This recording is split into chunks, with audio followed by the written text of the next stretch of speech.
Georgia is a beautiful state here in the South with a thriving economy. We have 4 full seasons of weather and gorgeous scenery. We have seen a massive influx of people moving to the area for all these reasons and more. Of course, there are parts of living in a new state that aren't going to be everyone's cup of tea, and there are things that people who have lived here their whole lives don't necessarily love about living here. Naturally, all these reasons are relative and are actually the reason other people chose to move here in the first place. But these are some of the top complaints we hear from people about living in North Georgia. Hi, I'm Sarah Maslowski, a local real estate agent serving the Northeast Metro Atlanta area, and I specialize in helping families from all across the country and the world move here to North Georgia. I've been a Georgia resident my entire life, and I moved up to North Georgia from South Georgia about 8 years ago. You can find more on my thoughts about that in this video. That being said, North or South Georgia, I can't imagine living in any other state, and there are so many reasons why I love living here, especially in North Georgia. Even just the differences living in North Georgia compared to South Georgia is huge. So I know people who come from all the way across the country are shocked and surprised about life here. So what do we hear some locals complain about, and what are our new residents thinking about this state? One of the first complaints we hear from people is that things are getting too busy and overdeveloped. There are many towns that used to be small, quaint little towns that didn't have a ton of houses or neighborhood. And you could find a nice little house on an acre of land with no neighbors, and you also had to drive 25 minutes to get to the grocery store. All these towns around here are mostly going through some major growth. Naturally, it's the people who have lived here in these small towns for many years that are not very happy with all of this development, and for good reason. But growth and development are bound to happen. All of the growth and development going on has caused more traffic. They go hand in hand, right? So one thing that always makes me chuckle is when we have people from California, they visit, they come for their exploratory trips, they drive through Atlanta and they say, I don't know why people are always talking about how horrible the traffic is. That's nothing. Of course, like with everything we're going to talk about here today, it's all relative. One thing I will say though is that a lot of areas have grown rapidly over the last decade or so, and the infrastructure has had a hard time keeping up, even in the short time. It's been 8 years now. Even in the 8 years that we have lived here, I've definitely seen it myself. There's been an increase in traffic. And so there are certain roads and areas that you're going to drive through that will be an absolute nightmare. And it takes a long time to get around them and brought up to speed and kind of know what those areas are. One really good example would be Spout Springs Road in Flowery Branch. The entire town of Flowery Branch is a really good example of what used to be a small, quaint little town that has seen massive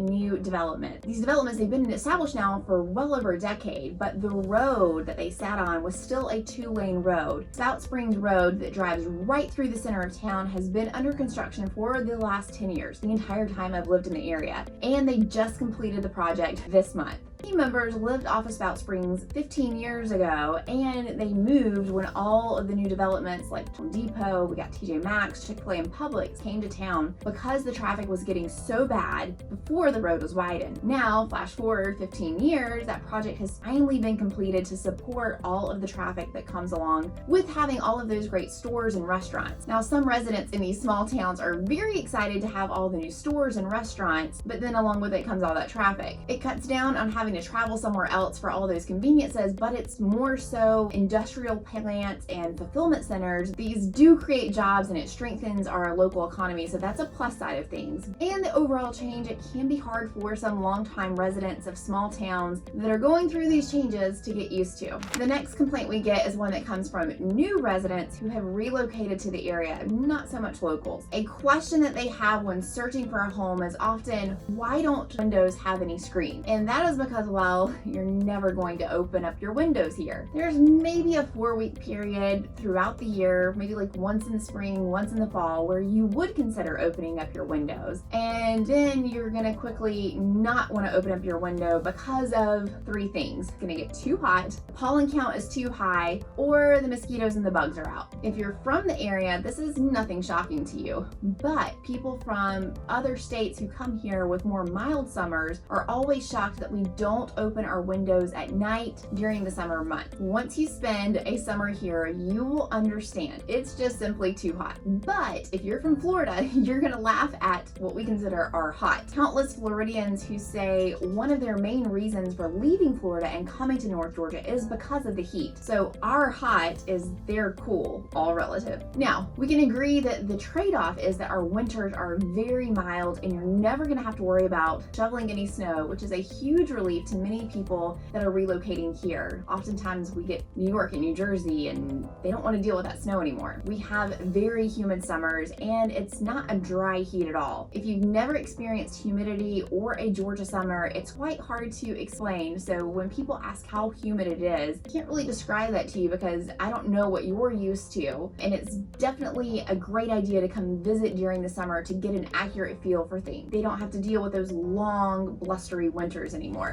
Something that not just us here in Georgia have noticed, but everywhere across the United States is that it's not as affordable as it once was. So that is something that you're going to hear people complain about, locals and people relocating alike. Because of the huge surge of newcomers to the area, inflation, all of the above, prices have drastically risen here in the greater metro Atlanta area. In this area, the average sales price of a home was $270,000 in January of 2017. Flash forward to December of 2022, the most recent data collection, the average sales price was $461,000. That is just shy of $200,000 increase in just 5 years. Now, the good news is the average sales price in June of 2022, right when things kind of hit their peak before they started to come down, was $20,000. So we are $60,000 lower than where we were, which is great news, right? For people who are coming from places like California, home prices here in North Georgia are still very affordable. It's also so satisfying connecting with buyers who are coming from California where their 1,200 square feet home will sell for $1 million.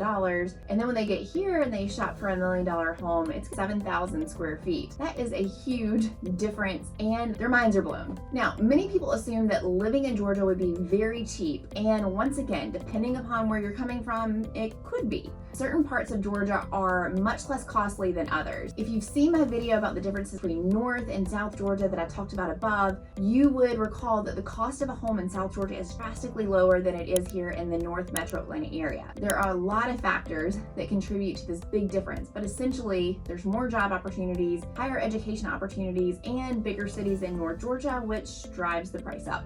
Oftentimes, people assume that they can find a house in the Northeast Metro Atlanta area for less than $200,000 because they see maps like this that say the median price of a home in the state of Georgia is $190,000. Well, that's not really the case. I guess I can't say that it's impossible to find a home in our area for under $200,000, but it's going to be really difficult. A lot of times, those are houses that are going to a flipper or an investor. If you can find that price point, it's going to be in an area that's really far away from probably all the things that are driving you to this area or the reason that you want to be in the Northeast Metro Atlanta area. Now, if you're watching this and you do need a house for under $200,000, you can check out South Georgia or even parts of Middle Georgia. And I have a fantastic real estate partner that can help you in both of those areas. In fact, if you're looking anywhere in the state of Georgia, give me a call and I can put you in touch with an amazing agent wherever you are looking. It's not too far away and I would love to help make that connection for you.